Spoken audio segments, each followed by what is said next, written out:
자, 오늘 계시록 네 번째 시간입니다. 17장에서 22장까지 공부하는 시간입니다. 먼저 구절을 간단히 말씀드리면 17장과 18장은 바벨론의 멸망에 대한 내용입니다. 큰 음료로 묘사된 바벨론이 어떻게 처참하게 멸망하는지를 보여줍니다. 19장과 20장은 마지막 승리와 최후 심판에 대한 내용입니다. 구원받은 성도가 어떻게 어린 양의 혼인잔치에 참여하는지, 백마탄 자로 오시는 그리스도가 어떻게 사탄을 물리치시는지, 또 천년왕국이 어떻게 이루어지는지를 설명합니다. 그리고 마지막 21장과 22장은 구원받은 성도가 영원히 들어가서 살게 될 새 예루살렘이 어떤 성격의 도시인지 설명하고 또 마지막 결론을 맺습니다. 오늘 다루는 부분에는 요한계시록의 중심 주제들이 몇 가지 등장하는데 한 가지씩 설명드리겠습니다. 자, 먼저 첫 번째 생각해 볼 주제는 바벨론은 망한다는 겁니다. 바벨론은 로마를 말하는 거죠. 로마는 반드시 망한다라는 주제가 여기에 있습니다. 요한은 17장에서 18장 사이에 두 장에 걸쳐서 이 바벨론의 멸망을 설명하는데 이렇게 마지막 두 장을 그 목적을 위해 할애한다는 것은 그가 로마의 멸망에 대해 얼마나 큰 확신을 가지고 있는지를 보여줍니다. 물론 그렇다고 요한이 로마의 멸망을 직접적으로 표현할 수는 없는 노릇입니다. 그래서 그는 로마라는 이름을 직접 언급하지 않으면서 로마를 상징하는 암호들을 여기저기 심어 놓았습니다. 요한은 물 위에 앉은 큰 음녀, 곧 바벨론의 특징을 크게 넷으로 설명했습니다. 자, 첫째는 음행한다는 겁니다. 이것은 실제로 행하는 음행이 아니라 영적인 음행입니다. 즉 우상숭배와 황제숭배를 말합니다. 17장 2절에 음행에 대해서 이렇게 설명합니다. 땅의 임금들도 그와 더불어 음행하였고 땅에 사는 자들도 그 음행의 포도주에 취하였다 하고, 그래서 여기서 음행했다는 것은 똑같이 우상숭배, 황제숭배에 동참했다라는 뜻입니다. 18장 3절, 그 음행의 진노의 포도주로 말미암아 만국이 무너졌으며 또 땅의 왕들이 그와 더불어 음행하였으며 땅의 상인들도 그 사치의 세력으로 치부하였도다 하더라. 당시에 다른 나라들에게 우상 숭배를 강요하고 황제 숭배를 강요한 나라가 어디입니까? 다름 아닌 로마죠. 그래서 이런 내용을 읽을 때 이게 로마를 상징하는구나 알 수 있습니다. 자, 둘째의 특징은 크게 사치한다는 겁니다. 자, 17장 4절에 사치에 대한 내용이 나옵니다. 그 여자는 로마를 말하는 거죠. 자줏빛과 붉은빛 옷을 입고 금과 보석과 진주로 꾸미고 손에 금잔을 가졌는데 가증한 물건과 그의 음행에 더러운 것들이 가득하더라. 또 18장 7절도 같은 내용입니다. 그가 얼마나 자기를 영화롭게 하였으며 사차하였든지 그만큼 고통과 애통함으로 갚아주라. 자, 당시에 가장 부하고 가장 사치했던 나라가 어디입니까? 바로 로마죠. 세 번째 특징은 이 로마가 큰 제국이라는 겁니다. 자, 17장 15절. 또 천사가 내게 말하되 내가 본 바 음녀가 앉아있는 물은 백성과 무리와 열국과 방언들이니라. 17장 18절. 또 내가 본 그 여자는 땅의 왕들로 다스리는 큰 성이라, 왕들을 다스리는 큰 성이라 하더라. 또 18장 23절도 비슷한 내용입니다. 너의 상인들은 땅의 왕족들이라. 내 복술로 말미암아 만국이 미혹되었도다. 자, 많은 나라들을 지배하고 복수를 비롯한 모든 악행을 그들에게 전파한 세력이 누굽니까? 로마 제국을 말하는 거죠. 그러니까 네 번째 특징은 로마는 생명을 경시한다는 겁니다. 특히 기독교인들을 죽이고 순교자들의 피에 취했다는 겁니다. 17장 6절에 그 표현이 나옵니다. 또 내가 보매 이 여자가 성도들의 피와 예수의 증인들의 피에 취한지라 내가 그 여자를 보고 놀랍게 여기고 크게 놀랍게 여기니 라고 되어 있습니다. 자, 로마 황제 네로는 정말 피에 취할 정도로 기독교인들을 잔인하게 죽였습니다. 기독교인들을 짐승의 가죽을 입혀서 경기장에 넣어놓고 굶은 개들을 풀어놓아서 찢기게 하였고, 또 몸에 타르를 칠해서 밤에 장대에 매달아 놓고 횃불 대신 거기에 불을 붙여가지고 밤을 밝히게 했습니다. 로마 시민들은 이게 너무나 지나치게 잔인하기 때문에 네로에게 그렇게 하지 말라고 상소를 올리기까지 했습니다. 계시록 18장 17절 이하에 보면 바벨론, 즉 로마의 그늘 아래서 상업에 종사하던 나라들이 바벨론의 멸망을 슬퍼하는 이야기가 나오는데, 그들이 거래하던 물품의 목록이 이렇게 나옵니다. 18장 12절과 13절에 그 물품이 쭉 나옵니다. 그 상품은 금과 은과 보석과 진주와 세마포와 자주옷감과 비단과 붉은 옷감이요 각종 향목과 각종 상아 그릇이요 값진 나무와 구리와 철과 대리석으로 만든 각종 그릇이요 계피와 향료와 향과 향유와 유향과 포도주와 감람류와 고운 밀가루와 밀이요 소와 양과 말과 수레와 종들과 사람의 영혼들이라. 여기에 마지막에 언급된 두 항목을 주목해서 보세요. 그들이 취급하던 물품 중에 뭐가 있습니까? 종들, 노예들을 말하는 거예요. 이 로마의 노예들이 굉장히 많았죠. 종들, 노예들과 그 다음에 사람들의 영혼들이 그 물품에 포함되어 있습니다. 이것은 로마가 얼마나 사람의 생명을 경시하는지를 보여주는 대목입니다. 요한계시록이 기록된 것으로 추정되는 1세기 말의 로마의 상황을 보면 로마의 총 인구수의 거의 절반에 해당하는 수가 노예들이었다고 합니다. 로마는 전쟁을 통해서 먹고 사는 나라이기 때문에 전쟁을 해서 이기면 그 노예들을 다 잡아오는 거죠. 노예라는 것은 어느 집에 소속이 되어서 각종 잡일을 하는 사람들만 의미하지 않습니다. 그들 말고 원형 경기장에 투입되어서 서로 죽지 않기 위해서 싸워야 하는 사람들, 심지어는 짐승을 대상으로 싸워야 하는 노예들을 의미합니다. 14절에 바벨론아 내 영혼이 탐하던 과일이 네게서 떠났으며 맛있는 것들과 빛난 것들이 다 없어졌으니 사람들이 결코 이것들을 다시 보지 못하리라 라고 하였는데, 여기에 내 영혼이 탐하던 과일 그리고 맛있는 것들, 이거는 단순히 식료품 재료를 의미하는 것이 아닙니다. 비유적인 의미에서 노예들도 포함합니다. 당시 사람들은 노예들이 죽는 것을 그저 맛있는 음식을 먹는 오락거리로 생각한 겁니다. 이것이 바벨론, 즉 로마의 악의 최고봉입니다. 그래서 18장 24절은 로마의 멸망의 이유를 순교자들의 피에서 찾고 있는 겁니다. 선지자들과 성도들과 및 땅 위에서 죽임을 당한 모든 자의 피가 그 성중에서 발견되었느니라 하더라. 하나님께서 반드시 멸망시키시는 사탄의 세력이 누구입니까? 바로 로마라는 말입니다. 이렇게 요한은 로마라는 이름을 적시하지 않으면서 로마를 상징하는 많은 표현들을 사용해서 로마의 멸망을 예언했습니다. 그것도 미래형이 아니라 과거형 동사를 사용해서 로마는 망했다 이렇게 단정지었습니다. 특히 18장에서는 효과를 극대화하기 위해서 조종을 울리듯이 3번 바벨론 즉 로마에 화가 있다고 선언했습니다. 18장 10절 화이또다 화이또다 큰 성 견고한 성 바벨론이요. 근데 조금 있다가 16절에 가보면 화이또다 화이또다 큰 성이요. 또 19절에 가면 똑같은 표현이 나옵니다. 화이또다 화이또다 이 큰 성이요. 그만큼 확실하다는 거죠. 이미 그 사람이 죽기 전에 조종을 치는 법은 없죠.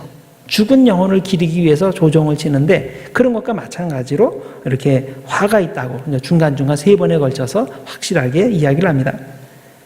그런데 요한이 이런 식으로 로마의 멸망을 선언했는데 언제 그렇게 했습니까? 로마가 전성기를 딱 지나서 이게 쇠퇴기에 접어들었을 때 이거 조금 있으면 이거 망한다. 그래서 생각이 될 때 그렇게 했습니까? 아닙니다. 그때는 로마가 한창 강성하던 때였습니다. 아무도 로마의 멸망을 생각하지 못할 때입니다.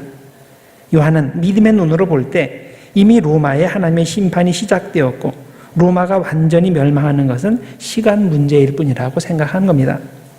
사람의 눈으로는 로마가 영원할 것 같이 보이지만 믿음의 눈으로 보면 로마는 이미 망한 것과 다름이 없었던 겁니다. 실제로 세계 최강국이었던 로마는 410년 고트족에 의해서 약탈당하면서 치명상을 입게 되었고 급기야는 476년에 그나마 이름만 붙어있던 그 황제의 자리에서 폐위되어서 라틴 로마 제국이 지구상에서 사라지게 되었습니다. 요한계시록이 당시 이 글을 읽는 사람들에게 주는 교훈이 무엇입니까? 로마 제국은 영원하지 않고 곧 망할 것이기 때문에 성도는 희망을 잃지 않고 싫지 말고 끝까지 믿음을 지키라는 것입니다. 이 글을 읽는 현대인들에게 주는 교훈은 무엇일까요? 하나님을 대적하는 세력이 아무리 강하고 영원할 것처럼 보여도 반드시 끝이 온다는 겁니다.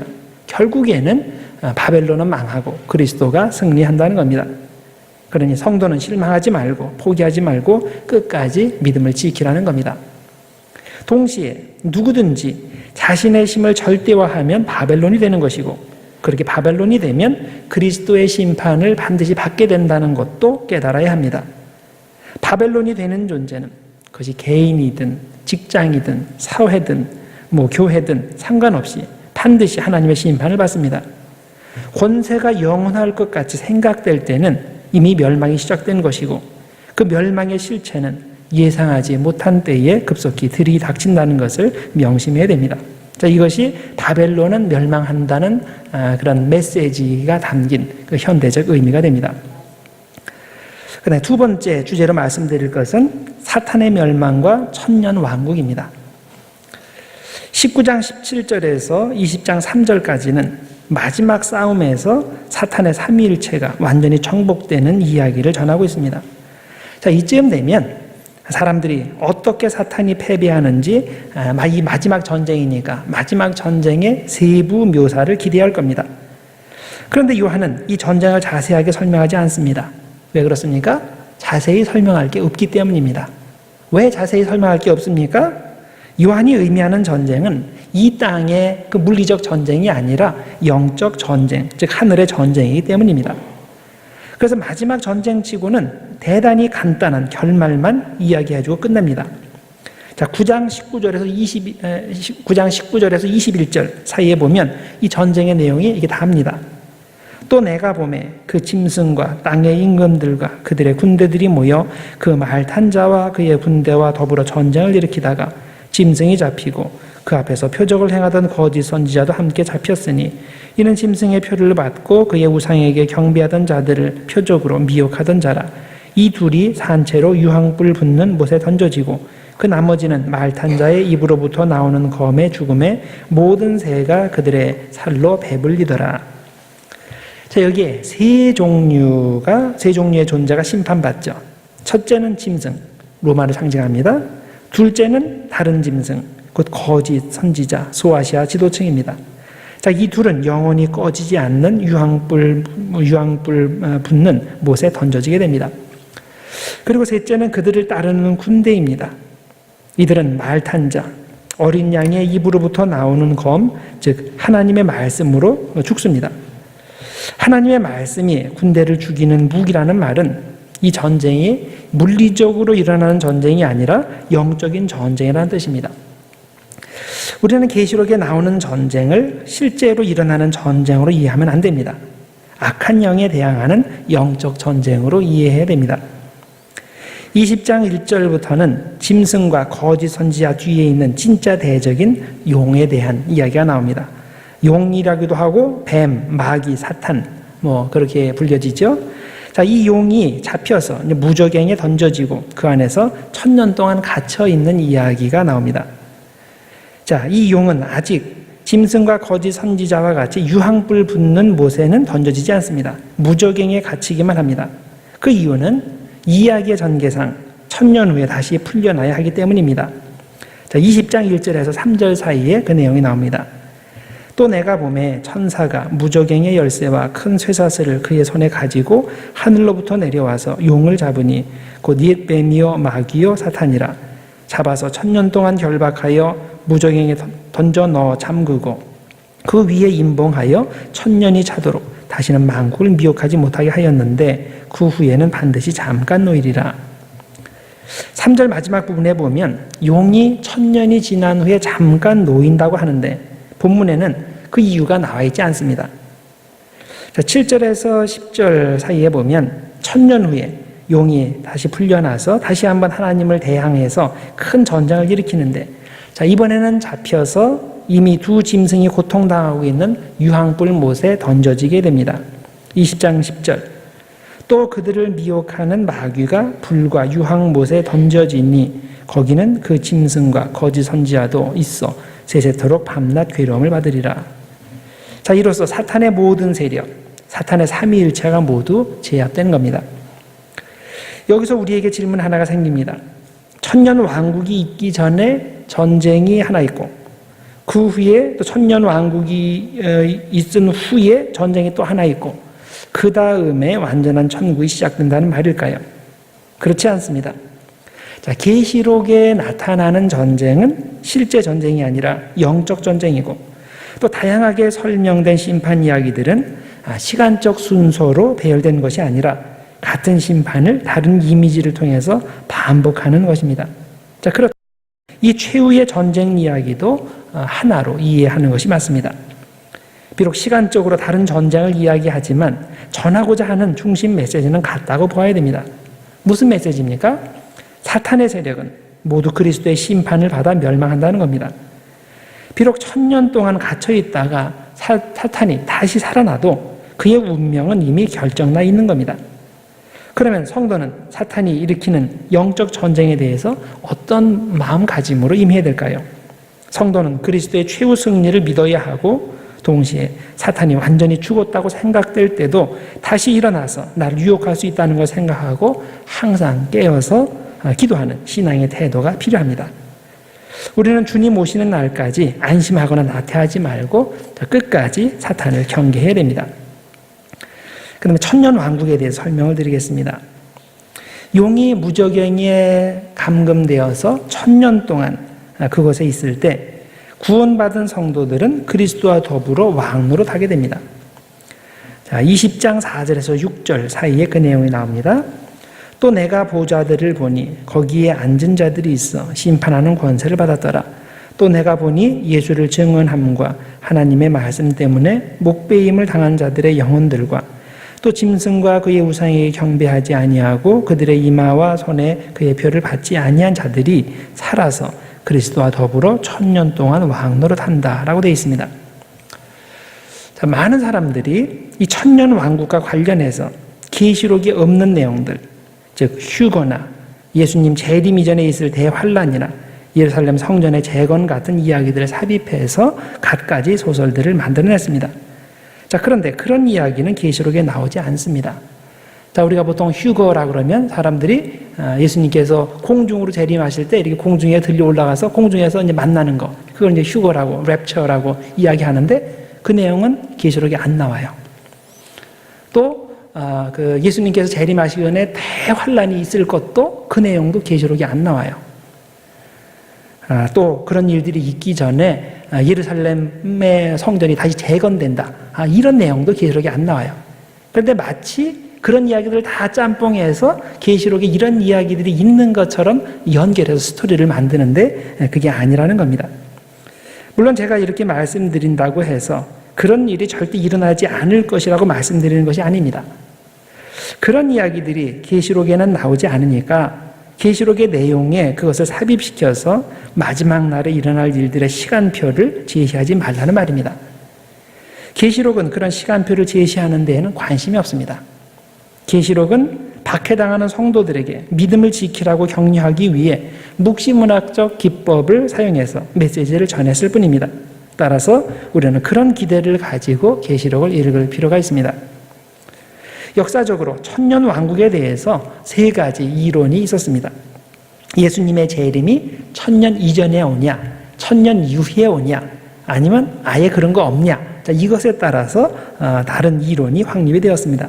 자, 크게 3가지가 있어요. 첫 번째는 전천년설이라는 이론입니다. 전천년설, 프리밀레니얼리즘 아니면 프리밀레나리아니즘, 그런 비슷하는 거예요.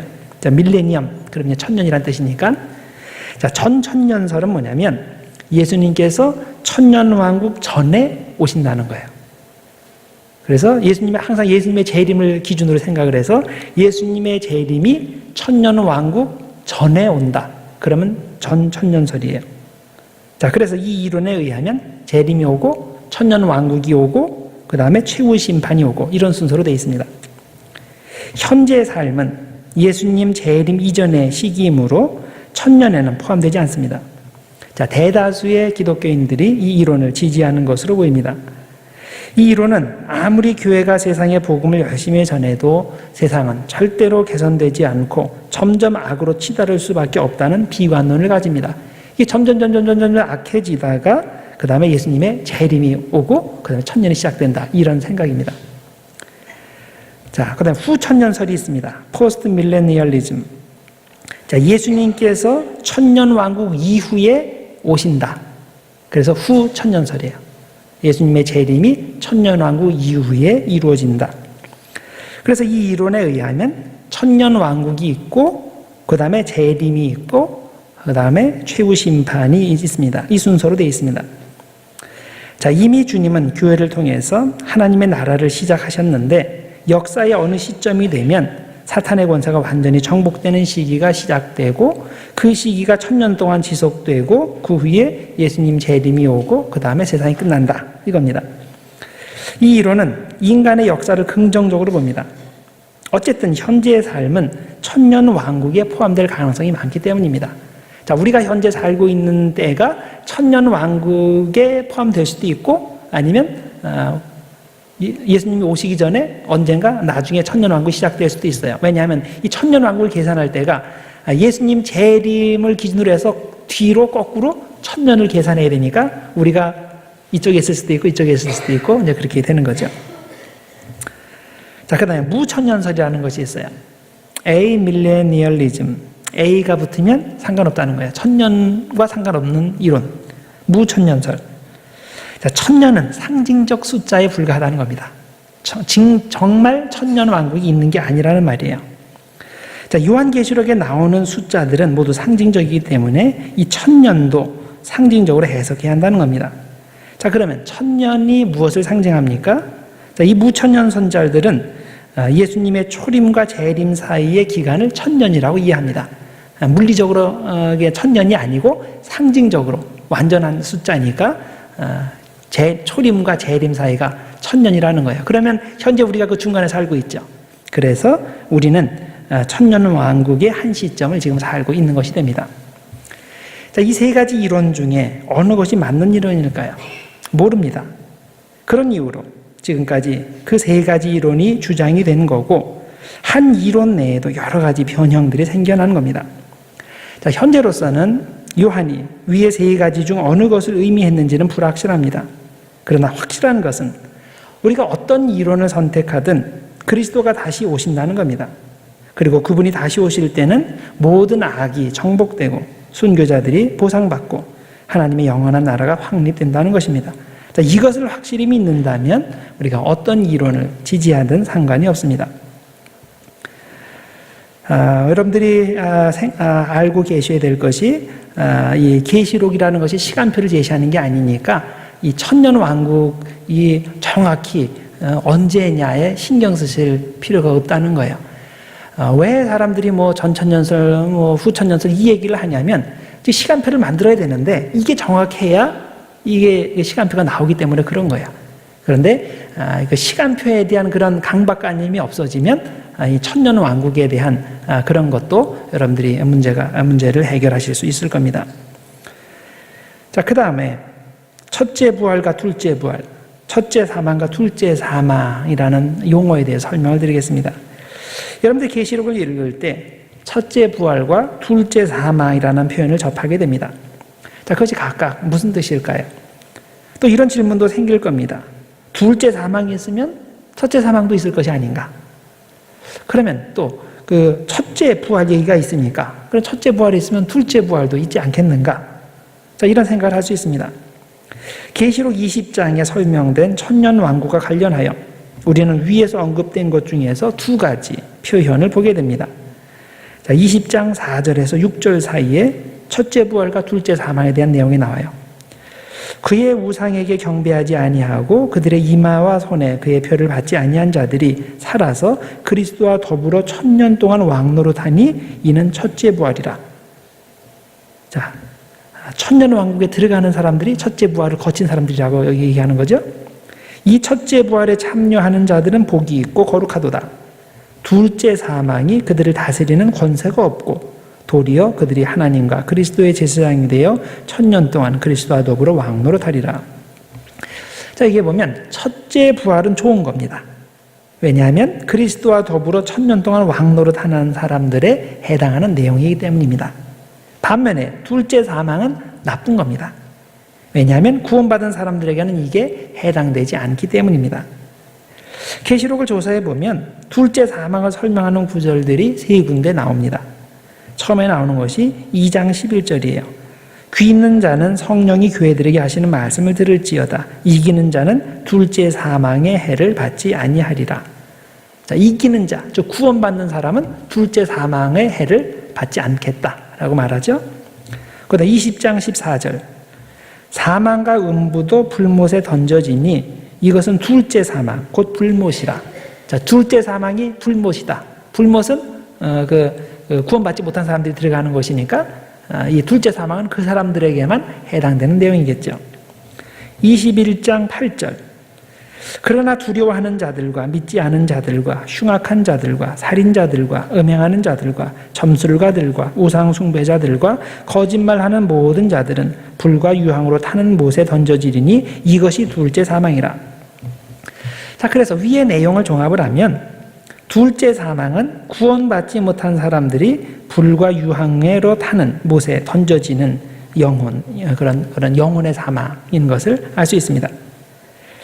그래서 이 모든 것을 정리하면 이렇습니다. 구원받은 사람은, 즉 예수님의 재림을 경험하지 않고 죽은 사람은 첫째 사망, 즉 육신의 사망을 경험합니다. 그러나 둘째 사망, 즉 영혼의 사망은 경험하지 않습니다. 반면에 구원받지 못한 사람은 첫째 사망, 즉 육신의 사망을 경험할 것이고 그 후에 둘째 사망, 즉 영혼의 사망도 경험하게 될 겁니다. 자, 그러면 부활에 대해서 생각해 봅시다. 첫째 부활이 있다면 둘째 부활도 있지 않을까요? 자, 성경에는 둘째 부활이라는 표현이 등장하지 않습니다. 그러나 논리적으로 볼 때 둘째 부활을 이야기할 수 있습니다. 왜냐하면 마지막 심판 때 앞에 선한 사람만 서는 게 아니라 악한 사람도 서기 때문입니다. 20장 12절에서 15절 사이에 보면 심판하는 이야기가 나오는데 이 심판할 때 죽은 사람들의 영혼들이 다시 살아나서 심판대 앞에 서게 됩니다. 또 내가 보니 죽은 자들이 큰 자나 작은 자나 그 보좌 앞에 서 있는데 책들이 펴 있고 또 다른 책이 펴졌으니 곧 생명책이라. 죽은 자들이 자기 행위를 따라 책들에 기록된 대로 심판을 받으니 바다가 그 가운데서 죽은 자들을 내주고 또 사망과 음부도 그 가운데에서 죽은 자들을 내주매 각 사람이 자기의 행위대로 심판을 받고 또 누구든지 생명책에 기록되지 못한 자는 불못에 던져지더라 라고 되어 있습니다. 자, 같은 내용이 요한복음에도 발견됩니다. 요한복음 5장 29절. 선한 일을 행한 자는 생명의 부활로 악한 일을 행한 자는 심판의 부활로 나오리라. 자, 이것을 보고 비록 둘째 부활이라는 표현이 성경에는 없지만은 두 번째 부활이 있구나라고 우리들이 생각을 할 수 있습니다. 따라서 첫째 부활과 둘째 부활에 대해서 이렇게 정리하시면 됩니다. 첫째 부활은 주님을 믿는 성도들에게만 해당하는 부활입니다. 그들은 부활하여 그리스도와 함께 영광을 누리며 1000년 동안 함께 다스리게 됩니다. 그러나 둘째 부활은 1000년 왕국에 참여하지 못하고 옥에서 지내던 사탄의 사람들이 하나님의 마지막 심판을 받기 위해서 다시 사는 부활입니다. 이 사람들은 부활하자마자 죽게 되는 거죠. 이렇게 부활한 사람들은 생명책에 자기 이름이 없기 때문에 영혼이 꺼지지 않는 불못에 던져져서 영혼의 죽음, 두 번째 죽음을 맞이하게 됩니다. 그래서 이제 죽음에 대해서 여러분들이 이렇게 정리하시면 되겠습니다. 자, 그 다음에 21장에서 22장 사이에서는 새 예루살렘에 대한 설명이 나옵니다. 계시록의 이 마지막 두 장에서 설명하는 새 예루살렘은 묵시문학의 클라이맥스입니다. 어린 양 예수 그리스도께서 사탄을 완전히 파멸시키시고 구원받은 성도들과 함께 천국에서 영원한 행복을 누린다는 이야기입니다. 이것은 일찍이 이사야서에서 제시한 비전, 영원한 새 하늘과 새 땅의 성취가 됩니다. 이사야서에 보시면 하나님께서 새 하늘과 새 땅을 창조한다는 구절들이 여러 군데 등장을 합니다. 그래서 계시록 21장과 22장에서 우리는 이 새 예루살렘의 이제 성취를 보게 되는데 그 특징이 그 몇 가지로 이제 설명되어 있는 것을 우리들이 보게 됩니다. 자, 새 예루살렘의 특징이 무엇일까? 먼저 크게 두 가지를 말씀드릴 수 있습니다. 첫째는 새 예루살렘은 하늘에서 내려온다는 겁니다. 새 예루살렘은 단순히 현재 있는 것의 연장이 아니라 하늘에서 내려오는 새로운 실제가 됩니다. 21장 2절 또 내가 보매 거룩한 성 새 예루살렘이 하나님께로부터 하늘에서 내려오니 그 준비하는 것이 신부가 남편을 위하여 단장한 것 같더라. 또 21장 10절에도 그 내용이 나옵니다. 천사가 성령으로 나를 데리고 크고 높은 산으로 올라가 하나님께로부터 하늘에서 내려오는 거룩한 성 예루살렘을 보이니 라고 되어 있습니다. 자, 이렇게 보면 계시록에는 두 번 예루살렘이 하늘에서 내려오는 것으로 되어 있는데 이것이 시간적으로 두 번 다르게 내려온다는 것일까요? 그렇지 않죠. 우리가 계시록을 공부하면서 자주 확인한 대로 여기서도 같은 내용을 두 번 반복해서 강조하는 겁니다. 또한 새 예루살렘이 하늘에서 내려온다는 것은 공간적 이동의 표현이 아니라 영적 의미가 담긴 표현입니다. 새 예루살렘이 하늘에서 내려온다는 것은 그것이 현재 있는 땅의 예루살렘과는 달리 영원하다는 뜻입니다. 자, 하늘에서 내려오는 새 예루살렘은 영원하신 하나님의 속성을 닮아서 영원성이 있다는 겁니다. 그 다음에 두 번째 새 예루살렘의 특징은 정육각형으로 되어 있다는 겁니다. 현재 있는 예루살렘은 모양이 일정하지 않고 높낮이도 일정하지 않습니다. 그런데 만에 하늘에서 내려오는 새 예루살렘은 네모 반듯한 정사각형입니다. 평면적으로만 정사각형이 아니고 또 높이로도 정사각형이 됩니다. 자, 그래서 21장 16절에 그 내용을 이렇게 설명합니다. 그 성은 네모가 반듯하며 길이와 너비가 같은지라 그 갈대자로 그 성을 측량하니 12,000 스타디온이요 길이와 너비와 높이가 같더라. 이렇게 스타디온이라는 표현이 나오는데 스타디온은 성인의 보폭으로 6,000걸음 정도 된다고 합니다. 그래서 현재 단위로 환산을 하면 최단 165m에서 최장 196m가 됩니다. 이 두 숫자의 중간인 180m를 1스타디온으로 해서 계산을 하면 이 12,000 스타디온이면 2,160km가 됩니다. 한번 상상해 보세요. 새 예루살렘에 딱 내려오는데 그것이 그 2,160km 가로가 그렇고 세로도 그렇고 높이도 그렇고 엄청난 거죠. 그 옛날 기준으로도 엄청나지만 현대 기준으로도 엄청난 사이즈입니다. 자, 그러면 요한이 새 예루살렘이 이렇게 건설된다고 그럴 때 이것이 물리적으로 그렇다는 얘기일까요? 정말 새 예루살렘의 사이즈가 그렇다는 얘기일까요? 그렇지 않죠. 계시록에 나오는 숫자라든가 어떤 이미지 이런 것들은 상징성이 있는 겁니다. 여기에 영적 의미를 그렇게 표현한 것인데, 자, 12,000 스타디온, 12,000. 우리들이 지금쯤 되면 이게 무슨 의미인지 알아야 되죠? 12 완전수예요. 1000 완전수예요. 완전한 하나님의 도시라는 그런 뜻이 있는 겁니다. 자, 12,000 스타디온으로 이루어진 예루살렘은 완벽한 조화와 균형을 이루는 완전 도시가 됩니다. 새 예루살렘의 완전성은 다른 표현들을 통해서도 강조됩니다. 21장 18절 이하에 보면 도시 전체가 정금, 진주, 수정, 벽옥, 청옥, 비치옥 같은 각종 보석으로 치장되어 있다고 합니다. 그런데 정말 천국에 가면 그런 보석들이 즐비하다는 뜻일까요? 그렇지 않습니다. 우리가 사는 이 세상에서나 그런 보석이 감나가는 거지 천국에서 그런 보석이 무슨 소용이 있겠습니까? 만일 그런 비싼 보석들이 정말 천국에 존재해야 된다면 천국에서는 다른 직업은 없어도 보석 세공업은 있어야 될 겁니다. 천국의 보석은 상징적 표현이라는 것을 명심해야 됩니다. 아, 내가 이 땅에 살면서 내가 다이아몬드 가지고 싶었는데 이걸 못 가졌는데, 야, 천국에 가면 그냥 널린 게 다이아몬드다. 그걸 상상하라는 얘기가 아니에요. 아니, 여기서는 내가 다이아몬드 없어가지고 마음 상하는 거는 다른 사람은 가지고 있는데 나는 못 가져서 그럴 거 아니에요. 천국에 가면 다 가지고 있는데 그게 뭐 차이가 나겠습니까?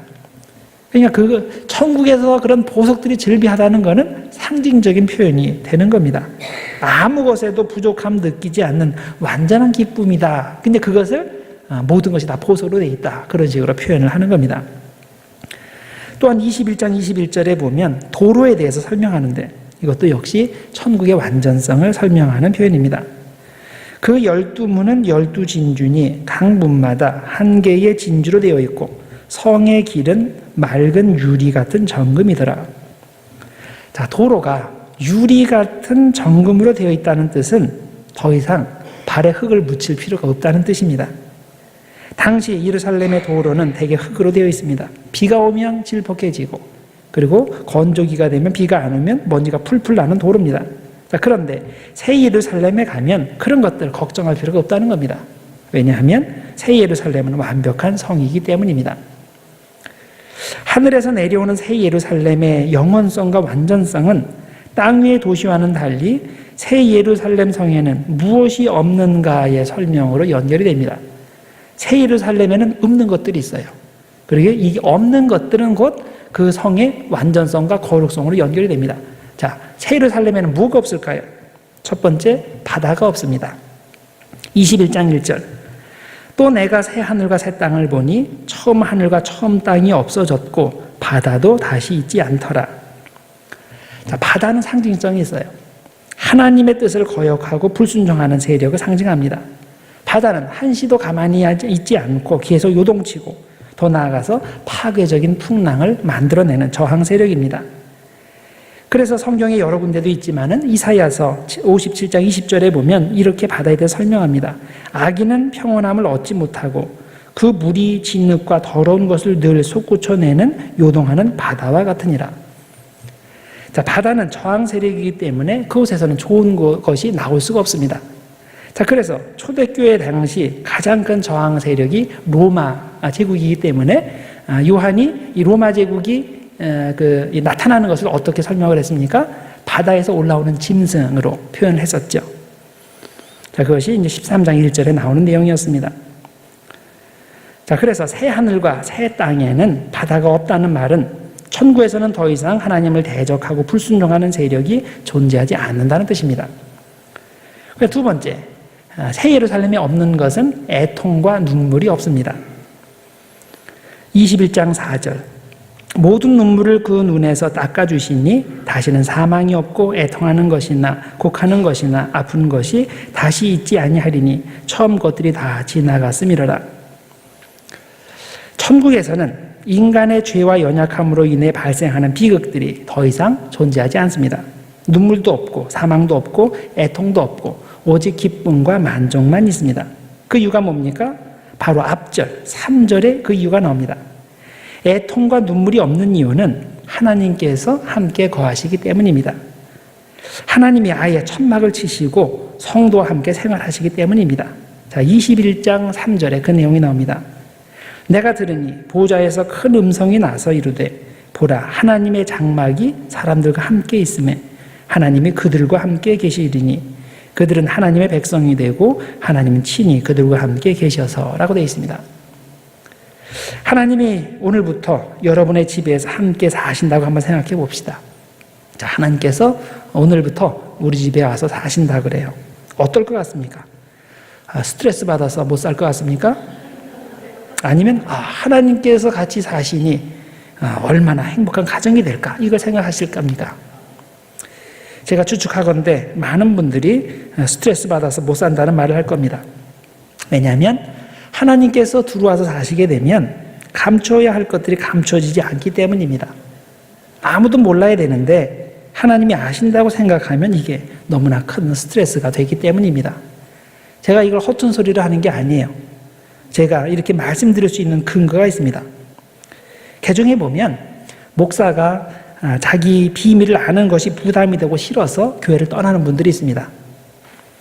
옆에 있는 친구들이야 나 약점도 알고 또 감추고 싶은 그런 것들도 알지만 적어도 목사는 몰랐으면 하고 바라는 분들이 많습니다. 그래서 저는 여러분들의 비밀을 많이 알고 있지만 아무것도 모른 척 그렇게 합니다. 제가 아는 내색을 하면 여러분들 중에 몇 %는 그게 부담이 돼서 교회를 떠날 것이기 때문에 그래요. 네, 권사님이 크게 웃으시는 거 보니까 뭔가 있는 것 같네. 이 목사가 자기 비밀을 아는 게 이 정도로 부담이 되는 것이라면 하나님께서 아예 집안에 들어와서 함께 사시면서 온갖 비밀을 아신다고 한다면 이게 얼마나 더 큰 부담이 되겠습니까? 그런데 아십니까? 새 예루살렘이 어떤 곳이라고 했습니까? 하나님께서 아예 천막을 치고 들어와서 여러분과 함께 사시는 곳이 천국이라고 했습니다.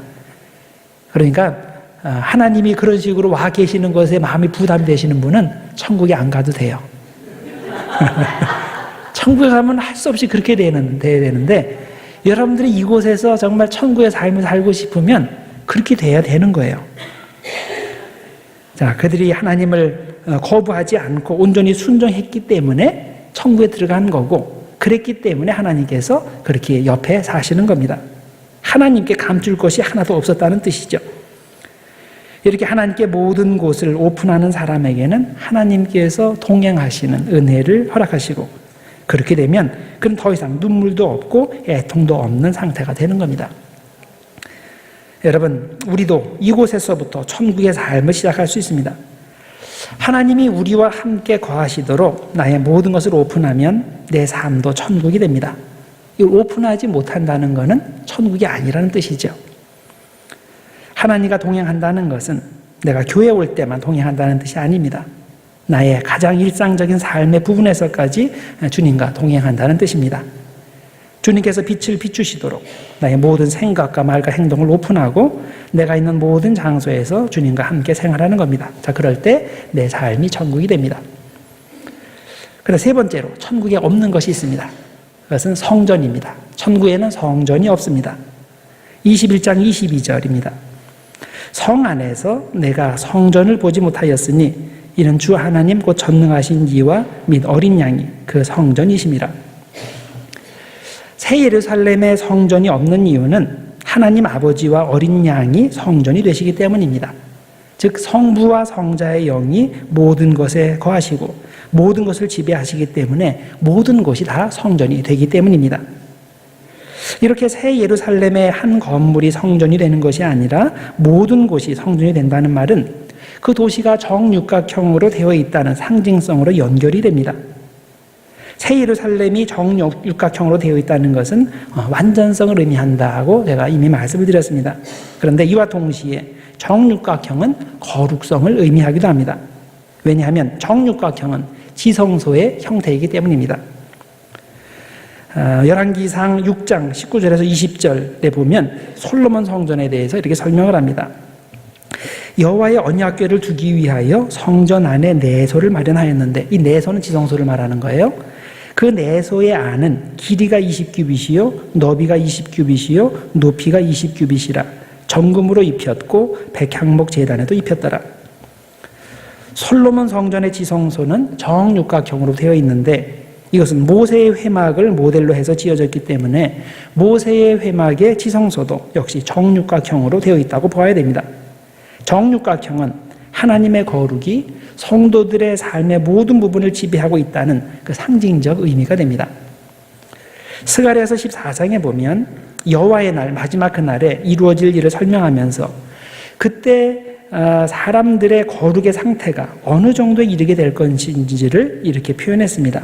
스가랴 14장 20절과 21절에 이렇게 표현합니다. 그날에는 말방울에까지 여호와께 성결이라 기록될 것이라. 여호와의 전에 있는 모든 솥이 제단 앞 주발과 다름이 없을 것이니 예루살렘과 유다의 모든 솥이 만군의 여호와의 성물이 될 것인즉 제사 드리는 자가 와서 이 솥을 가져다가 그것으로 고기를 삶으리라. 자, 구약 성경에 보면 어디에 여호와의 성결이라는 글자가 새겨집니까? 바로 제사장의 관에 매다는 패에 이 여호와께 성결이라는 글자가 새겨집니다.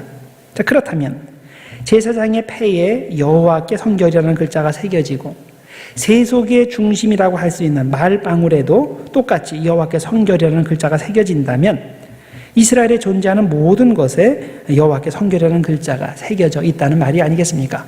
물론 이것은 영적인 의미에서 그렇다는 말이죠. 자, 거룩과 세속의 구별이 완전히 없어진다는 뜻입니다. 이제는 모든 것이 일률적으로 속된 것이 된다는 뜻이 아니라 정반대로 모든 것이 거룩하게 된다는 의미입니다. 또한 여호와의 전에 있는 솥과 제단 앞에 주발이 차이가 없고, 더 나아가 예루살렘과 유다 사람들이 집에서 사용하는 모든 솥이 제사 드리는 솥과 차이가 없다는 말, 무슨 뜻입니까? 그 땅에 있는 모든 존재가 하나님 앞에 거룩한 상태가 된다는 뜻입니다. 이런 천국의 비전은 복음을 통해 신약 시대에 성취되었습니다. 잘 아는 베드로전서 2장 9절에 그 내용이 있죠. 그러나 너희는 택하신 족속이요 왕 같은 제사장들이요 거룩한 나라요 그의 소유된 백성이다 라고 하셨습니다. 예수님의 복음이 전해진 후에는 특정한 사람들만 제사장이 되는 것이 아니라 주님을 믿는 모든 사람들, 평범한 사람들이 택하신 족속이요 왕 같은 제사장이 된다고 하였습니다. 이렇게 하나님의 거룩이 보편화되는 것을 요한계시록 21장 22절에서는 예루살렘에는 성전이 없다라는 것으로 표현을 하는 겁니다. 성전이 없는 이유는 불필요해서가 아니라, 가치가 없어서가 아니라 그 거룩의 정도가 다른 데까지 다 퍼져서 모든 것이 거룩하기 때문에 특별히 성전이 필요 없다, 그런 뜻이 되는 겁니다. 네 번째, 새 예루살렘이 없는 것은 밤입니다. 거기에는 밤이 없습니다. 자, 21장 25절에 그 내용이 나옵니다. 낮에 성문들을 도무지 닫지 아니하리니 거기에는 밤이 없음이라. 새 예루살렘에는 오직 낮만 있다는 뜻이죠. 그래서 밝은 빛 가운데서 모든 사람이 하나님께로 직접 나아갈 수 있고 하나님과 직접 교제를 나눌 수 있습니다. 그러면 이 새 예루살렘 성을 비추는 빛은 어디에서 옵니까? 바로 영원한 등불 대신 어린 양에게서 나옵니다. 21장 23절, 그 성은 해나 달의 비침이 쓸데없으니 이는 하나님의 영광이 비치고 어린 양이 그 등불이 되심이라. 우리는 다시 한번 이곳에서 요한계시록의 기본 성격을 접하게 됩니다. 요한계시록은 미래에 대한 역사적 청사진이 아니라 이 땅의 교회를 위한 영적 교훈입니다. 그래서 여기에서 말하는 낮은 태양빛과는 전혀 상관없는 영적인 빛, 즉 어린 양 예수 그리스도의 영적 등불을 의미하는 것입니다. 한편 예루살렘에 밤이 없다는 표현은 예루살렘 성문이 24시간 다 열려 있다는 표현으로 쉽게 연결됩니다. 왜냐하면 낮이라는 상징성과 열린 문의 상징성은 둘 다 직접 성도가 하나님께 나아갈 수 있다는 영적 의미를 전달해 주기 때문입니다. 이것은 히브리서 10장에 나오는 그 성소의 휘장이 위에서 아래로 찢어지는 것에 똑같이 연결이 되죠. 성소의 휘장이 찢어질 때 모든 사람들이 지성소를 볼 수 있고, 그래서 직접 하나님께 기도할 수 있다라고 해석이 되었습니다. 자, 무엇을 통해서 이렇게 됩니까? 예수님의 십자가를 통해서, 십자가의 대속을 통해서 성소의 휘장이 찢어져서 그 다음부터는 그 전에는 어떤 일종의 그 제사장들만 그 하나님과 교통할 수 있는 그런 특권이 있었는데, 그리고 보통 사람들과 그 하나님과의 중간 단계 역할을 했는데, 예수 그리스도 십자가 사건 이후로는 그것이 더 이상 필요 없다는 거죠. 모든 사람들이 직접 하나님의 은혜로 나아갈 수 있다는 그런 뜻이 됩니다. 그래서 이 의미가 낮이라는 것, 그 다음에 열린 문, 그 다음에 찢어진 휘장, 이것이 이 세 가지 이미지가 똑같은 영적 내용을 담고 있는 겁니다.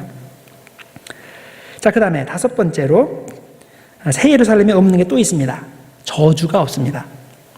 22장 3절, 다시 저주가 없으며 하나님과 그 어린 양의 보호자가 그 가운데 있으리니 그의 종들이 그를 섬긴다라고 되어 있습니다.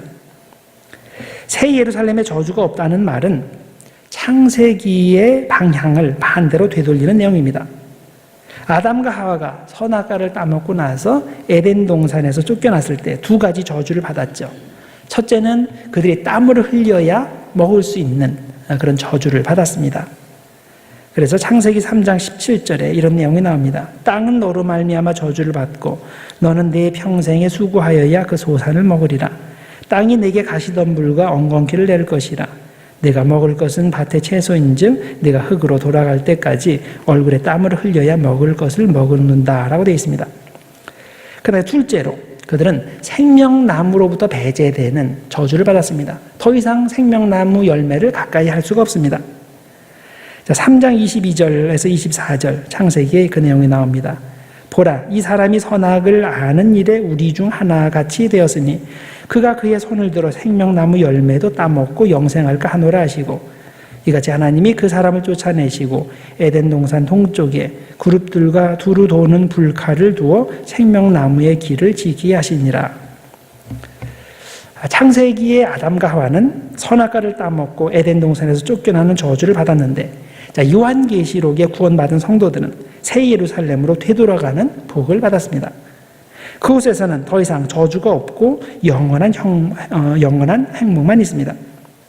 아담과 하와는 생명나무 열매를 먹지 못하도록 에덴에서 쫓겨났는데, 구원받은 성도들은 새 예루살렘에서 생명나무 열매를 마음껏 먹고 영생하게 됩니다. 그래서 계시록에 보면 생명나무에 대한 생명나무 열매를 먹는다는 표현이 여러 군데 등장을 합니다. 먼저 2장 7절에 보면 귀 있는 자는 성령이 교회들에게 하시는 말씀을 들을지어다. 이기는 내가 하나님의 낙원에 있는 생명나무의 열매를 주어 먹게 하리라. 자, 구원받은 사람들은 이 생명나무 열매를 먹게 됩니다. 22장 2절 강 좌우에 생명나무가 있어 12가지 열매를 맺되 달마다 그 열매를 맺고 그 나무 잎사귀들은 만국을 치료하기 위해서 있더라. 여기 생명나무 열매가 또 있죠. 22장 14절 자기 두루마기를 빠는 자들은 복이 있으니 이는 그들이 생명나무에 나아가며 문들을 통하여 성에 들어갈 권세를 받으려 함이로다. 자, 구원받은 성도들은 새 예루살렘에서 생명나무 열매를 먹을 권리를 얻게 됩니다. 22장 19절 만일 누구든지 이 두루마리의 예언의 말씀에서 제하여 버리면 하나님이 이 두루마리에 기록된 생명나무와 및 거룩한 성에 참여함을 제하여 버리시리라. 자, 그래서 새 예루살렘에 들어갔다는 것은 에덴 동산에서 배제되었던 그 생명나무 열매를 먹게 된다는 것입니다. 그래서 요한계시록은 창세기의 아담과 하와가 잃어버린 복을 되찾는 이야기가 됩니다. 아담과 하와는 그들의 불순종으로 에덴을 잃었지만 계시록에 구원받은 성도들은 순교자의 순종으로 바다가 없는 에덴을 되찾았습니다. 아담과 하와는 에덴에서 쫓겨나서 가시와 엉겅퀴를 내는 땅을 경작하며 고통과 눈물의 세월을 보내야 했지만 계시록에 구원받은 성도들은 더 이상 그런 고통과 눈물이 없는 천국으로 보상을 받았습니다. 아담과 하와의 후예들은 타락한 세상에 사는 동안 영적 흑암에 있는 가운데 제사장을 통해 성전에서만 제한적으로 하나님을 만날 수 있었지만 계시록에 구원받은 성도들은 전능하신 하나님과 어린 양이 등불 되시고 성전 되시기 때문에 언제 어디서나 주님을 만나고 주님과 동행하는 왕 같은 제사장의 삶을 회복했습니다. 또한 아담과 하와는 에덴에서 쫓겨나서 저주받은 세상에서 고통 가운데 살았지만 계시록에 구원받은 성도들은 다시는 눈물과 고통과 죽음과 저주가 없는 영원한 천국을 회복하여 생명나무의 열매를 먹고 영생하는 복을 얻었습니다. 자, 이것이 예수 믿는 사람들의 미래입니다. 그리고 여러분과 저의 미래이기도 합니다. 모든 시험과 환난 가운데서도 주님을 부인하지 않고 끝까지 믿음을 지키는 사람들을 위해 새 예루살렘이 예배되는 것을 믿으시고 끝까지 믿음 가운데 사시는 여러분들 되시길 바랍니다. 그 다음에 마지막으로 검토해 볼 주제는 마라나타라는 것입니다. 마라나타.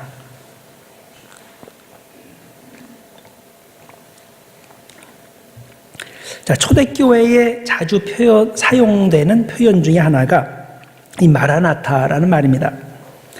이 말의 뜻은 우리 주님이 오십니다. 아니면 우리 주님 오시옵소서입니다. 이 마라나타라는 말은 아람어를 소리나는 대로 적어 놓은 건데 성경에서 이 표현이 등장하는 것은 딱 한 군데입니다. 바로 고린도전서 16장 22절입니다. 나 바울은 친필로 너에게 문안하노니 만일 누구든지 주를 사랑하지 아니하면 저주를 받을지어다 마라나타. 이렇게 끝나요. 물론 우리 성경에는 마라나타는 말을 사용하지 않고 주님 어서 오시옵소서 이렇게 표현을 했죠. 사도 바울은 고린도전서를 끝마치면서 축도 바로 전에 이 표현을 사용했는데 요한도 요한계시록을 끝마치기 전에 마지막 축도 바로 전절에 마라나타라는 말로 끝을 냅니다. 단 요한은 마라나타라는 표현을 사용하지 않고 그것을 그리스어로 다시 풀어서 표현했습니다. 그래서 요한계시록 22장 20절에 이렇게 되어 있습니다. 이것들을 증언하신 이가 이르시되 내가 진실로 속히 오리라 하시거늘 아멘 주 예수여 오시옵소서. 자, 아멘 주 예수 오시옵소서. 이게 마라나타죠. 그래서 초대교회 신자들은 매번 예배를 드릴 때마다 이 말을 반복했습니다. 마라나타, 우리 주님 오시옵소서, 우리 주님이 오십니다. 그들이 이렇게 마라나타를 외친 이유는 언제 주님이 오시든지 주님을 맞이할 준비가 되어 있었기 때문입니다. 그들은 평소에 준비가 된 참된 신자들인 겁니다. 그러나 초대교회에는 그런 사람들만 있었던 것이 아닙니다. 예수님의 재림에 대해 잘못된 생각을 품고 있는 이단들도 있었습니다. 사실 이 이단의 문제는 예수님이 부활승천하신 후 초대교회 때부터 지금까지 끊이지 않고 교회를 어지럽혔던 문제입니다. 이단은 기독교 역사에서 계속 옷을 갈아입으면서 지금까지 반복해서 그 모습을 드러내고 있습니다. 종말에 관해 크게 세 가지 잘못된 이단이 있습니다. 첫째는 종말이 없다고 주장하는 이단입니다. 예수님 이후에 수많은 사람들이 종말이 온다, 심판이 온다, 예수님이 온다 그렇게 외쳤지만 지금까지 종말이 오지 않았다는 사실을 강조합니다. 자, 종말, 심판, 재림, 자, 이런 것들은 사람들을 겁주고 올가매기 위해 만들어낸 환상일 뿐 실제적으로는 그런 일은 일어나지 않는다라는 주장입니다. 예수님을 믿지 않는 사람들이 주로 이런 주장을 펴죠. 자, 둘째는 종말은 오기는 오는데 나에게는 상관없다라고 주장하는 이단입니다. 종말은 한참 먼 이야기니까 긴장해서 살 필요 없다는 현실적인 주장을 펴는 겁니다. 종말도 있고 예수님의 재림도 있지만은 나하고 상관이 없다는 거죠. 지금 벌써 2000년이나 지났는데 그렇게 오신다 그랬는데 안 온 거라면 내가 살아있을 동안에 오실 확률은 없다는 거죠. 그러니까 2000년 동안 안 온 예수님이 나 이거 몇 년 못 사는데 여기 이 사이에 오시겠느냐? 그러니까 그런 거 신경 쓰지 말고 편안하게 살라라는 겁니다. 셋째로 내일 당장 종말이 온다고 주장하는 이단이 있죠. 정말 가까운 시일 내에 예수님께서 오시니까 직장도 버리고 가정도 버리고 학업도 포기하고 저기 신령한 기운이 감도는 산 위에 다들 모여가지고 기도하면서 주님을 맞이하자 이런 이야기를 하죠. 이런 이야기를 하는 많은 사람들이 되게 몇 년, 몇 월, 몇 시까지 다 이야기를 합니다.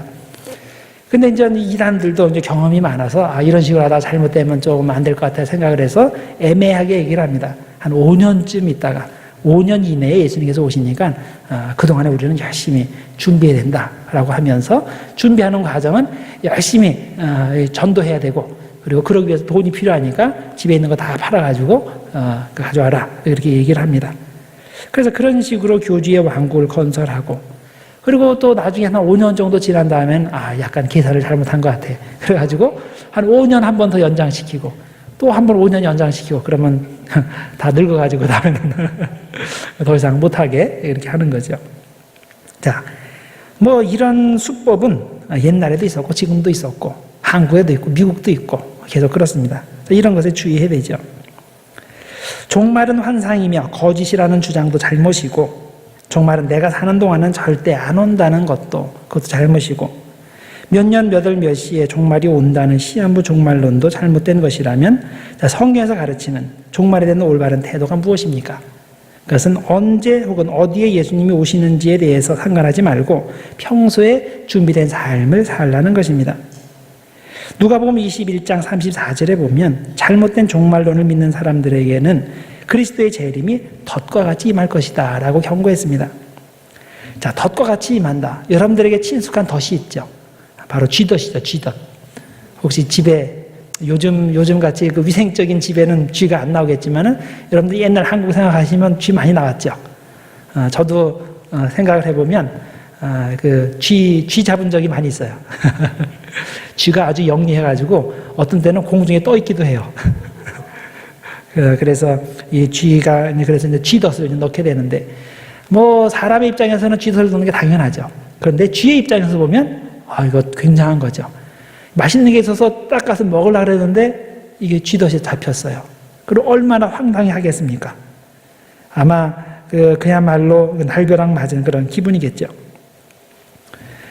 자, 그런데 주님과 상관없이 세상에 취해 사는 사람이 바로 이런 그 쥐덫에 걸리는 것과 같은 그 덫에 걸리게 된다는 겁니다.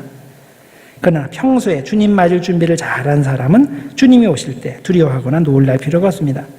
고대하던 분이 왔기 때문에 당당하게 기쁘게 고개를 들 수 있습니다. 누가복음 21장 28절 이렇게 되어 있습니다. 이런 일이 되기를 시작하거든 일어나 머리를 들라 너희 속량이 가까웠느니라 하시더라. 그래서 우리 믿는 사람들은 자신감을 가질 필요가 있습니다. 세상이 종말이 올 때 우리는 머리를 들 수 있는 사람들입니다. 어떤 상황이 벌어져도 절대 머리를 숙이고 걱정하거나 두려워할 필요가 없습니다. 왜냐하면 평소에 일상생활 가운데 예수님 맞을 준비가 되어 있는 사람이기 때문입니다. 자, 이런 건전한 신앙의 태도에 대해 파스칼은 이런 표현을 사용했습니다. 나는 내일 세상에 종말이 오더라도 오늘 사과나무를 심겠다. 내일 종말이 오는데 오늘 사과나무를 심는 사람, 정말 자신감이 충만한 사람이죠. 흑사병으로 23살에 23살에 젊은 나이에 세상을 떠난 성자 알로이시오라는 수도사가 있었습니다. 그가 학교에 다니던 때의 일화가 전해집니다. 어느 날 수업을 마치고 이 알로이시오는 같이 수업을 듣는 친구들과 함께 교정에 나와서 휴식을 취하기도 하고 놀기도 하고 했습니다. 그 모습을 본 선생님이 어느 날 그들에게 다가와서 이런 재미있는 질문을 했습니다. 만약에 오늘이 이 세상의 끝이라면, 오늘 예수님께서 오신다면 너희들은 무엇을 하겠는가? 이렇게 물었어요. 첫 번째 학생은 당장 교회로 달려가서 지금까지 지은 죄를 다 아뢰고 그리고 용서를 구하겠습니다.